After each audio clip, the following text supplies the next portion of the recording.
അങ്ങനെ തുടരും കണ്ട് ഇപ്പോൾ പുറത്തേക്ക് ഇറങ്ങിയുള്ളൂ. അതെ, വളരെ നല്ല സിനിമയാണ്. ഒരു ഫീൽ ഗുഡ് മൂവി എന്നൊന്നും പറയാൻ പറ്റില്ല അല്ലേ? അതെ, കുറച്ച് സമയത്തേക്ക് കുറച്ച് സമയം ഭയങ്കര ഫീൽ ഗുഡ് ആയിരുന്നു. അത് ഫസ്റ്റ് ഹാഫ് നല്ല ഫീൽ ഗുഡ് ആണ്. സെക്കൻഡ് ഹാഫ് പിന്നെ അങ്ങോട്ട് കഥ അങ്ങോട്ട് മാറും. അതെ, അടിപൊളി പടം, നല്ല സിനിമയാണ്. എല്ലാവർക്കും പോയി കാണാം.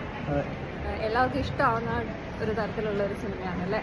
കഥ കഴിഞ്ഞാലും തിയേറ്ററിൽ നിന്ന് ഇറങ്ങാനൊരു സ്തംഭിച്ചു നിൽക്കും. ഈ വന്ന് കുറച്ചും എല്ലാവരും ഇങ്ങനെ വിഷമം, ആ കണ്ണുനീരൊക്കെ തുടയ്ക്കാൻ വേണ്ടി ചിലപ്പോൾ വെയിറ്റ് ചെയ്യുന്നതായിരിക്കാം. നല്ല സിനിമയാണ്.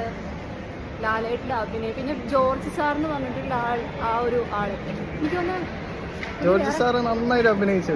അടിപൊളിയായിട്ട് ക്യാരക്ടർ വേറെ കുറച്ച് സിനിമകളിലുണ്ട്, ആ ക്യാരക്ടറിൽ ജീവിച്ചു. അതെ അതെ.